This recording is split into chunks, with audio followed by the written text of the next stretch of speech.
तिब्बत के महान दार्शनिक लाओ त्सु का कहना है कि तुम मुझे अपमानित नहीं कर सकते क्योंकि मुझे तुमसे सम्मान ही नहीं चाहिए। जो लोग दिखावा करके दूसरों की नज़रों में ऊंचा उठना चाहते हैं, उनसे इज्जत पाना चाहते हैं, ऐसे लोगों का दुनिया सिर्फ फायदा उठाती है। अगर आप दूसरों से सम्मान पाने की इच्छा छोड़ दो तो आपका अहंकार मिटना शुरू हो जाएगा, और जब आपका अहंकार बिल्कुल खत्म हो जाएगा तो लोग अपने आप ही आपकी इज्जत करने लगेंगे। लेकिन समाज में रहते हुए लोगों के बीच अपनी इज्जत कैसे बनाएं? इसके लिए कुछ मूलभूत सिद्धांत होते हैं। इस कहानी के माध्यम से हम उन्हीं सिद्धांतों पर चर्चा करेंगे। तो चलिए कहानी शुरू करते हैं। युद्ध में जीत हासिल करने के बाद युवराज की खुशी का ठिकाना नहीं था। उसके पिता यानी कि उस राज्य के राजा, जो हमेशा अपने बेटे को निकम्मा और नकारा समझते थे, आज उसके रणकौशल का जरूर बखान करेंगे। आखिर विरोधी सेना कितनी ताकतवर थी, लेकिन इतनी बड़ी सेना का सामना करके आज युवराज ने जीत हासिल की थी। लेकिन जो लोग रण क्षेत्र में मौजूद थे वो सब जानते थे कि युवराज इतनी बड़ी सेना को देखकर रण क्षेत्र से भाग खड़ा हुआ था। इस जीत का सारा श्रेय उस सेनापति को जाता था जिसने अपने दिमाग और अपनी बहादुरी से विरोधी सेना को हरा दिया था। युवराज ने सेनापति को अकेले में बुलाकर पहले ही समझा दिया था कि मेरे पिता को यह हरगिज पता न लगने पाए कि मैं युद्ध मैदान से भाग खड़ा हुआ था। उन्हें यही लगना चाहिए कि ये युद्ध मेरी वजह से जीता गया है। जब राजा के कानों में यह बात पहुंची कि युवराज युद्ध जीतकर वापस आ रहा है, तो उसे यकीन तो नहीं हुआ कि उसका बेटा इतना बड़ा युद्ध जीतकर वापस आ सकता है। कहीं ना कहीं राजा को मालूम था कि इस जीत के पीछे उनका सेनापति हो सकता है।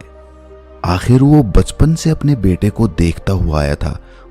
उसे पता था कि उसका बेटा कोई ऐसा काम नहीं कर सकता जिसको करने के बाद लोग ये कहें कि ये है राजा का असली बेटा। उसे अपना बेटा नकारा और निकम्मा लगता था। लेकिन जब सेनापति ने राजा को बताया कि ये युद्ध वो युवराज की वजह से ही जीते हैं, तो राजा को विश्वास तो नहीं हुआ, लेकिन फिर भी उसने अपने बेटे की पीठ थपथपाते हुए कहा कि मुझे आज पहली बार गर्व महसूस हो रहा है कि तुम मेरे बेटे हो। युवराज ये सुनकर बहुत खुश हो गया। अब उसका राजगद्दी पर बैठने का इरादा जल्दी ही पूरा हो जाएगा, क्योंकि उसने युद्ध जीतकर सबको साबित कर दिया है कि वो राजगद्दी पर बैठने का अधिकारी बन चुका है। रात के समय शयन कक्ष में सोते हुए जब युवराज अपने भविष्य के सपने देख रहा था, तब राजा ने अपने पास अपने सेनापति को बुलाया और अपने सेनापति से पूछा कि तुम मुझे सच सच बताना, क्या आज का युद्ध सचमुच में हम युवराज की वजह से जीते हैं या फिर वो झूठ बोल रहा है? मुझे सब सच सुनना है। सेनापति राजा का वफादार था, इसीलिए वो चाहकर भी राजा से झूठ नहीं बोल सकता था। उसने सब कुछ सच सच बता दिया कि किस तरह युवराज युद्ध के मैदान को छोड़कर वहां से भाग खड़ा हुआ था। राजा को यह सुनकर बहुत दुख हुआ। आज उसका बेटा उसी की नजरों में इज्जत पाने के लिए उससे झूठ बोल रहा है। राजा ने अपने सेनापति के साथ एक योजना बनाई। उस योजना के तहत वो अपने बेटे को सबक सिखाना चाहते थे। वो युवराज को समझाना चाहते थे कि इज्जत झूठ बोलकर नहीं कमाई जा सकती। इज्जत पाने के लिए दूसरे के दिल में जगह बनानी पड़ती है, उसे विश्वास दिलाना पड़ता है, सत्य बोलना पड़ता है, तब कहीं जाकर लोग तुम्हारी इज्जत करना शुरू करते हैं। राजा ने और सेनापति ने अपनी योजना के तहत अगले दिन सुबह सुबह युवराज को अपने साथ लेकर शिकार पर निकल गए। आज राजा एक सिंह का शिकार करने वाला था जिसने प्रजा को परेशान करके रखा हुआ था। जब युवराज को यह बात पता चली तो वो बहुत डर गया। उसने अपने पिता से बहाने बनाने की कोशिश की, लेकिन उसके पिता ने कहा कि बेटा, मैं बहुत बूढ़ा हो गया हूं, अब मुझसे शिकार नहीं होता, ये शिकार तुम्हें ही करना होगा। मैं तो बस तुम्हारी सहायता के लिए तुम्हारे साथ चल रहा हूं। अब युवराज के पास बचने का कोई विकल्प नहीं था, इसीलिए वो शिकार पर चलने के लिए तैयार हो गया।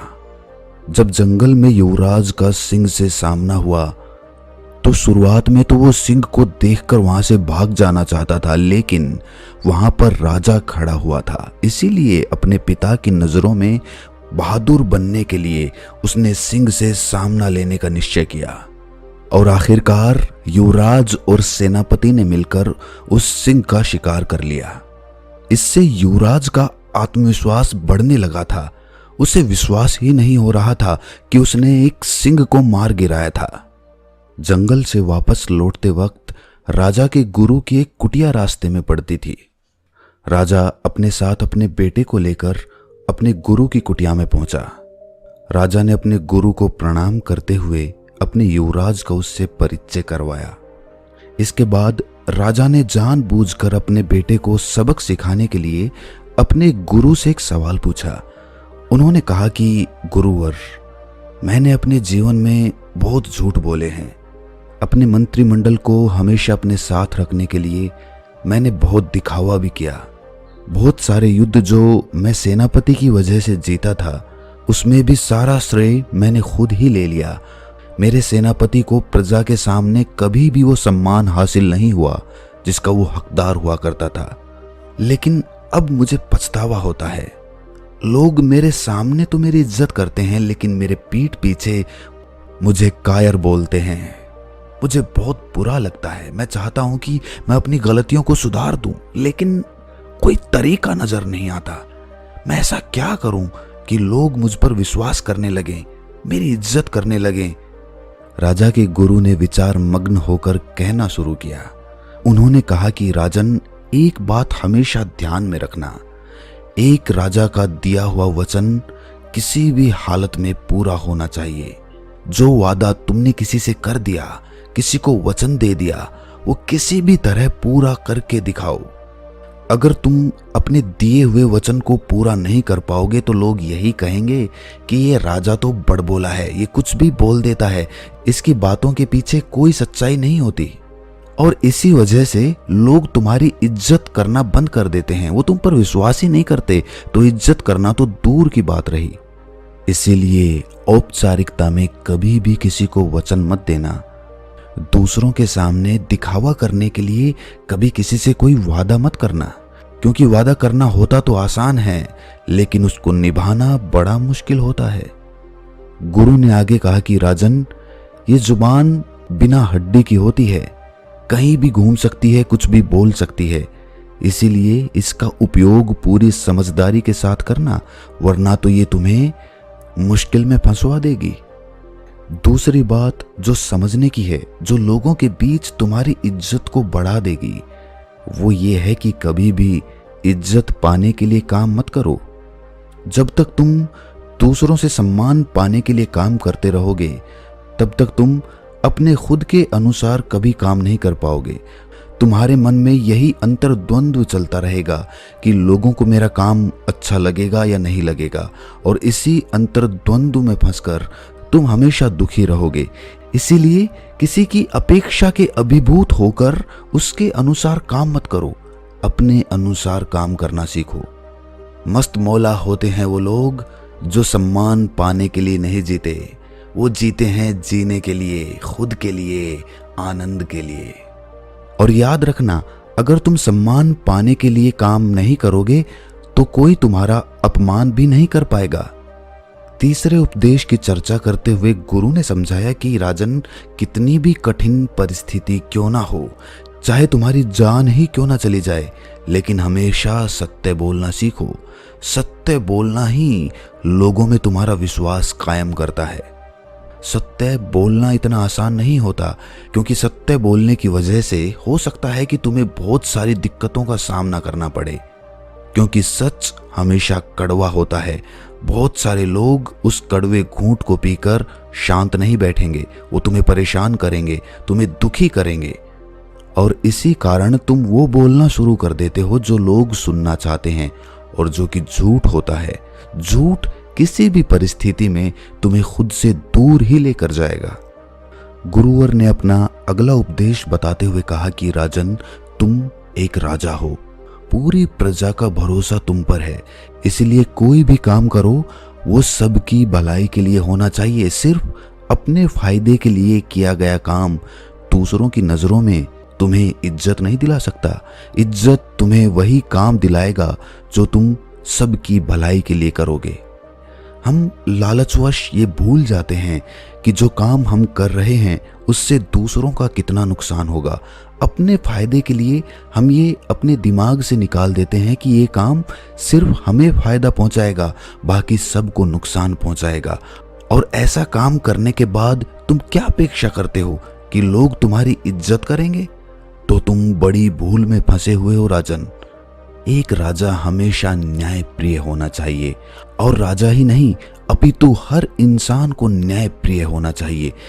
किसी के प्रति ज्यादा लगाव के कारण हम अन्याय कर देते हैं, हम न्याय नहीं कर पाते हैं।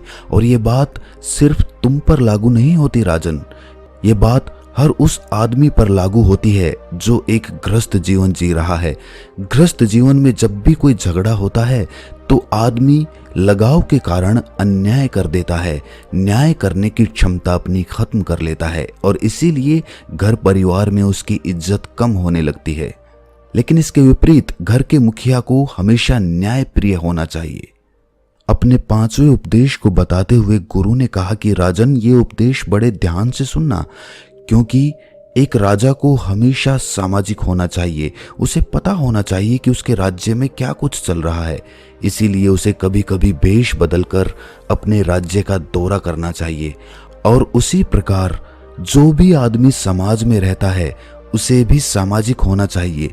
लोगों के बीच उठना बैठना चाहिए, लोगों की समस्याएं सुननी चाहिए। उसे पता होना चाहिए कि उसके आसपास, उसके समाज में क्या कुछ घटित हो रहा है।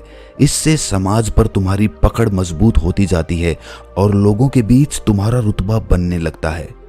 और राजन, समाज में हमेशा मीठी वाणी में बात करनी चाहिए, चाहे तुम्हें गुस्सा ही क्यों ना आ रहा हो, लेकिन अपनी वाणी हमेशा मीठी और मन को मोहने वाली बनाकर रखना, क्योंकि वाणी ही वो हथियार होती है जो लोगों को हमारे पास खींच कर लेकर आती है।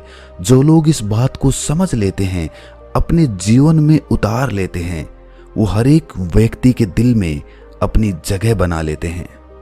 बात चाहे कड़वी ही क्यों ना हो, लेकिन अगर वो सही अंदाज से कही गई हो तो वो बात भी सामने वाले को इतनी नहीं चुभती जितना कि सच चुभ जाता है जो सामने वाले को दुखी करने के लिए कड़वी जुबान से बोला जाता है।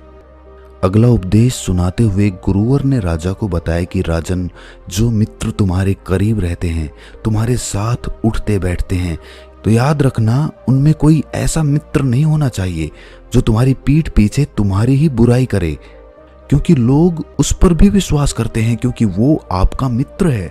और आपका मित्र आपके बारे में जो बात बोलेगा लोग उसे ही सच मानेंगे, क्योंकि वो आपके आसपास हमेशा मौजूद रहता है। खुद कभी किसी के साथ विश्वासघात मत करना, और साथ ही साथ विश्वासघात और धोखेबाज मित्रों से हमेशा सावधान रहना, क्योंकि जितना नुकसान आपका शत्रु आपको नहीं पहुंचा सकता, उतना एक विश्वासघाती मित्र आपको पहुंचा सकता है। इसके बाद राजा के गुरु ने युवराज को संबोधित करते हुए कहना शुरू किया कि युवराज, तुम आने वाले समय के सम्राट हो, तुम ही इस राजगद्दी के असली हकदार कहलाए जाओगे। इसीलिए इन नियमों का अपने जीवन में जरूर अनुसरण करना। अगर तुम एक न्यायप्रिय और प्रजा के प्रिय राजा बनना चाहते हो तो इन नियमों का कभी भी भूलकर भी उल्लंघन मत करना, वरना तो तुम अपनी प्रजा के दिल में कभी भी जगह नहीं बना पाओगे।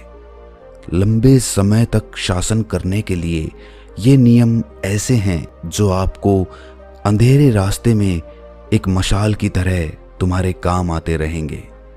ये कहकर राजा का गुरु जंगल से लकड़ियां बटोरने के लिए निकल जाता है और राजा अपने युवराज और सेनापति के साथ अपने राजमहल में वापस लौट आता है।